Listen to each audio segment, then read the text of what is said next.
view of reparation. I mean, if you look at the resolution, and I think so many people have not paid attention to it, that the question of compensation is very underemphasized in the resolution.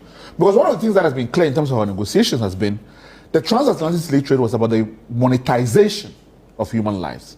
We cannot lead the global conversation around reparations with a monetized conversation around this. So that's not a key focus. So that's not a key focus of this conversation.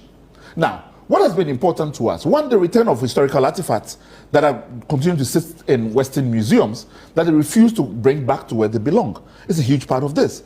The conversations around knowledge and history building around the impact of the transatlantic slave trade and its impact on the world is a key part of this. So if you look at most of what the conversation has been, it's taking stock, is building our research and knowledge around this, and also be able to understand how does that affect global relations.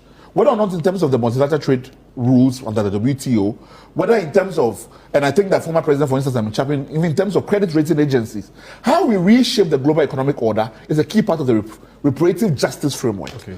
Now, we have done this before, right? When African states became independent in the 60s, the new international economic order was built around this language of justice. Now, we're getting back into those ideas that have been lost in the intervening period that the structural adjustment programs took us off course.